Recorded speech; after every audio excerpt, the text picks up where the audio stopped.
Hi guys, good afternoon. Ito muli ang yung ka-DJ. Ang ating gagawin ngayon guys ay ito kasing jeep ko ay nasira. Bumigay yung kanyang tawag nito, gasket. So ito yung luma niya. Yan yung luma, hindi na siya makasala ng langis. So naapektuhan lahat ng flywheel. Tumagas yung langis sa flywheel. Napudpod na rin yung kanyang lining, clutch lining. Dahil lumambot sa langis, no? So magpapalit tayo ng lining. Ito na yung bago. Yan. Yan yung bagong bili natin. So costly talaga. Ito yung ating langis. So, nagpalit na rin tayo ng langis kasi kumalat na. Nung isang araw ay sumabog din yung gulong, no? So grabe ang hirap namin. So itong ating ilalim, yan, tingnan nyo yung langis guys na sa flywheel nya. Grabe. Tapos yung pressure plate, yan, ito yung so magpapalit tayo ngayon ng bago. So ito yung kanyang handbrake drum nya, brake drum ng handbrake. So ito yung transmission, no? Yan transmission nya, Isuzu yan. So ayan guys, masarap ang may jeep pag walang sira, pero mahirap pag sira kasi kunti lang yung kita, ang mamahal ng pyesa. Katulad ng gastos ko ngayon, may 2,000 na kaagad. So ilan lang yung binili ko.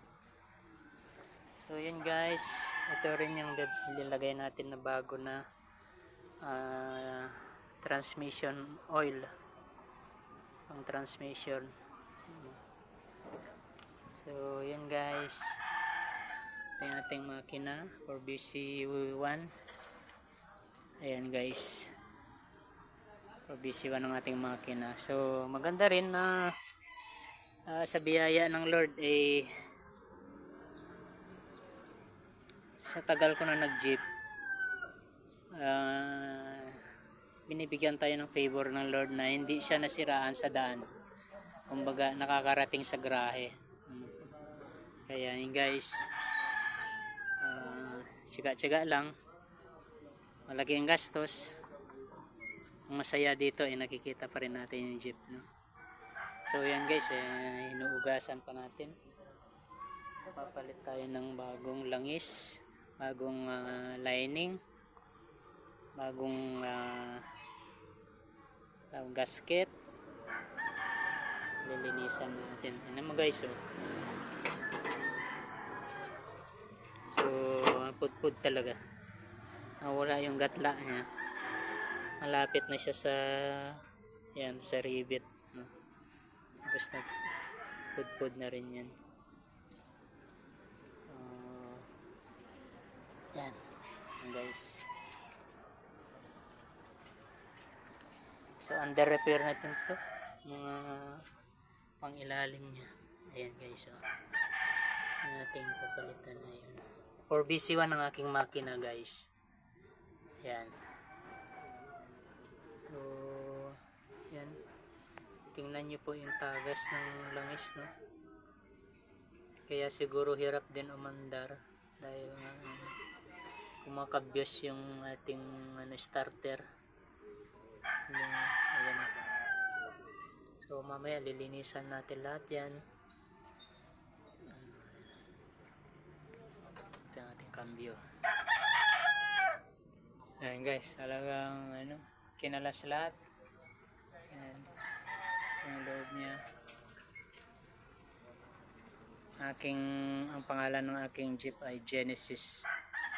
Biblical po, Genesis siya. Diba ang book sa Bible ay umpisa ay Genesis. Ayan siya. Ang nilagay nating air cleaner, ayan, pang BC2.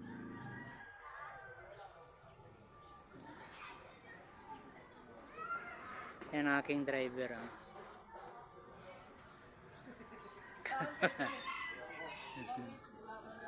Ayan. So pati makina mamaya ay lilinisan natin. Ito yung ating hubcap. Ang hubcap natin ay ano ba to? Point shock motor. Division person. Ayan. Ating napakasipag na driver. Si Jojo. Mga basher dyan. Baka mamaya magparinggan na naman kayo namin ha. So, ayan guys.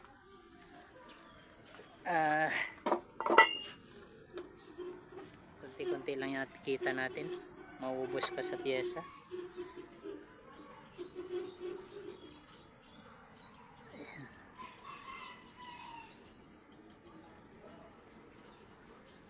Okay, so ito yung bago kong bili. Ayan.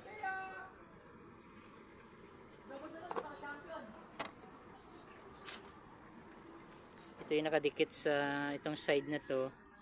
Yan ang nakadikit sa pressure plate. Yung kabila naman yung sa flywheel. So ang nabili natin guys ay Korea lang siya. Korea. Yung aking pinagpalitan kasi ay made in Japan. So original. Ang made in Japan ngayon ay 1.5. Itong bili ko nito 900. So 600 ang diferensya. So ayan yung gulong natin. Sumabog. Tatapon na.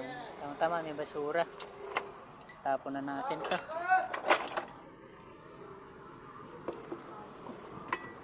Jay! Tapon mo na to. Tapon mo na tong gulong. Tapos na. Uy!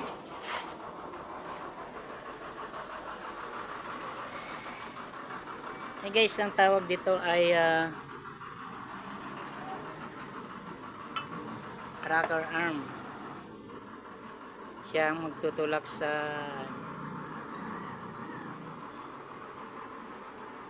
release bearing. Ito. Tutulak niya yung release bearing para pumasok yung cambio. Yan.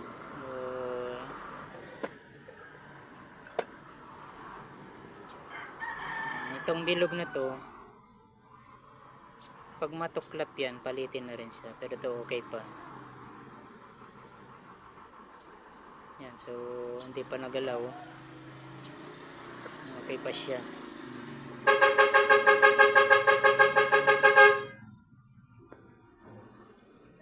Guys, no, mahirap no? Mahirap ang karoon ng sasakyan. Pero masaya pag walang sakit, walang sira, masaya. Masarap na yung sasakyan pag walang sira. Uy, dumihan yung lining natin. Hindi pwede yung madumi dyan.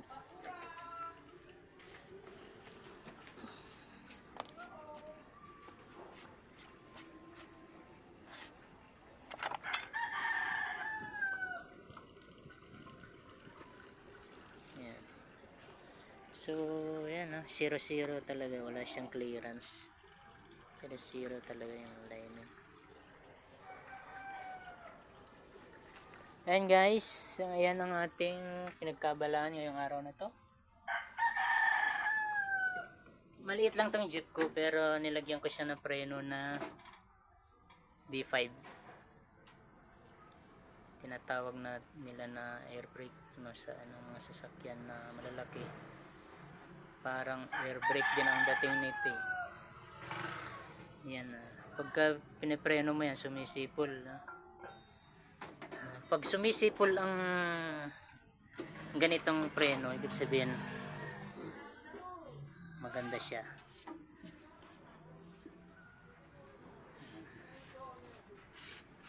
nilagyan ko ng housing kasi ano, protection sa upuan. Saka marami din magnanakaw dito. Tinutuklap nila yan pagka walang ano, walang housing. So yan guys ang ating D5, D7, ano, maganda yan yung mga preno na yan. Yan guys, yung ating gauge, Japan din yan. Yung ano na yan, ang gauge ko na yan ay gauge na tapos may orasan pa. Ganda. So yan guys, ha? Ang ating jeep. Ayan guys, salamat guys sa yung panonood ng aking video. I hope na nagustuhan nyo ang aking video. Itong ating sound, itong kanyang surround. Ayan yung ating treble o talagang tweeter natin yan. Yung ilaw niya. Luma na tong jeep ko guys. Pinagtsatsagaan ko na lang. May hanap buhay lang. No, may mga ano yan.